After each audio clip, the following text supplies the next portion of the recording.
किसान भाइयों नमस्कार। आज हम मैं एबीएस की लेबॉर्ट्री में जहाँ पर सेक्स सीमेंट बनता है और हमारे साथ में है डॉक्टर राहुल गुप्ता सर, जो कि ऑपरेशंस और प्रोडक्शंस हेड है एबीएस इंडिया के लिए। आज हम उनसे जानेंगे कि ये जो सेक्स सीमेंट होता है और कन्वेंशनल सीमेंट, इसमें फ़र्क क्या होता है।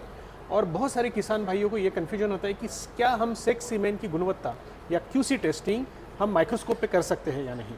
तो इसके बारे में आज हम जानेंगे डॉक्टर राहुल गुप्ता से। सर, आप हमें बताइए कि क्या फ़र्क होता है कन्वेंशनल सीमेंट और सेक्स सीमेंट में, और अगर किसी वेटरनरी डॉक्टर को या टेक्नीशियन को या किसान को ये जानना है कि उसके पास में जो सेक्स सीमेंट है उसकी गुणवत्ता कैसी है, तो वो कैसे जाने। जी, बहुत अच्छा प्रश्न है। देखिए, इसमें क्या है कि क्योंकि इतिहास रहा है पिछले करीब 60-70 सालों का, जब केवल कन्वेंशनल सीमन ही उपलब्ध था। सेक्स सीमन लगभग पिछले 5 वर्ष से हिंदुस्तान में है और किसान भाई इसको इस्तेमाल कर रहे हैं। तो ये जानना बिल्कुल लाजमी है कि साहब इसमें अंतर क्या है।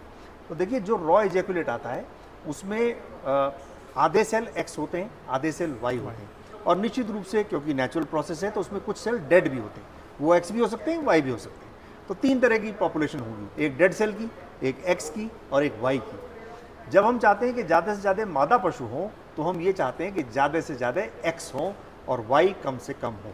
यानी कि ये तकनीक ये चाहती है कि वाई किसी तरह से ख़त्म कर दी जाए।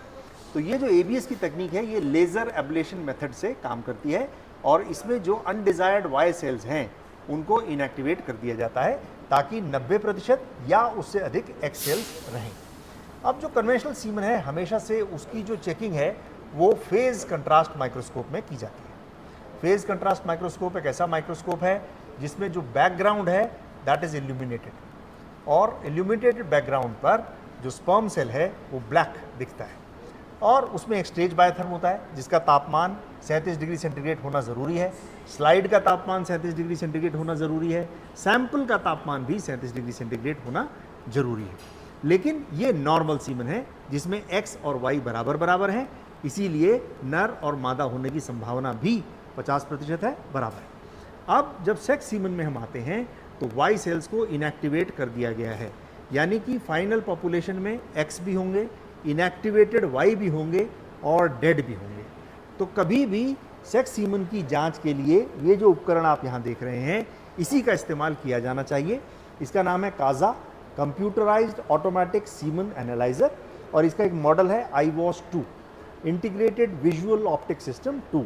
इसी मॉडल का इस्तेमाल सेक्स सीमन की जाँच के लिए किया जाना चाहिए।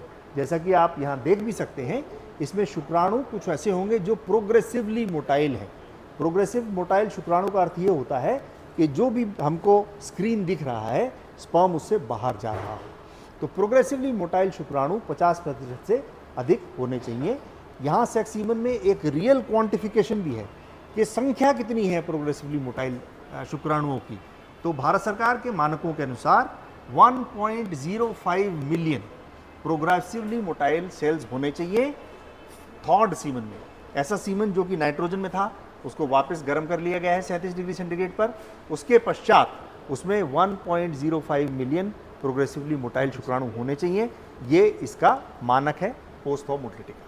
और सर, बहुत सारे किसानों को ये लगता है कि अगर सेक्स सीमेंट की जांच करनी है तो एबीएस की ही लैब में आना चाहिए। क्या ये ज़रूरी है, या कोई भी ऐसी लैब जहाँ पर ये जो इंस्ट्रूमेंट आपने बताया है IWOS कासा, ये अवेलेबल है, यहाँ पे इसकी जांच हो सकती है?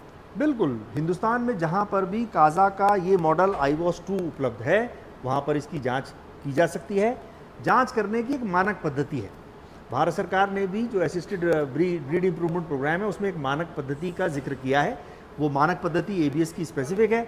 अगर उस मानक पद्धति से इस इक्विपमेंट पे जांच की जाएगी तो हिंदुस्तान की या दुनिया की किसी भी लैब में आप जांच कर लें, जो रिजल्ट है वो बिल्कुल बराबर है। तो इसका मतलब किसानों को जो एक चीज़ जाननी चाहिए वो ये है कि सेक्स सीमेंट का टेस्टिंग माइक्रोस्कोप पे नहीं करना है और वो IWOS कासा इंस्ट्रूमेंट पे ही करना है। जी हाँ, ये बहुत ज़रूरी है, क्योंकि अगर आप माइक्रोस्कोप पे करने की कोशिश करेंगे तो हो सकता है कि आपको वो रिजल्ट ना मिले जो आप देखना चाहते हैं। मैं ये भी बताना चाहता हूँ कि जो कन्वेंशनल सीमन की मोटिलिटी टेस्टिंग का तरीका है वो क्वांटिफिकेशन पे नहीं है, वो परसेंटेज में है।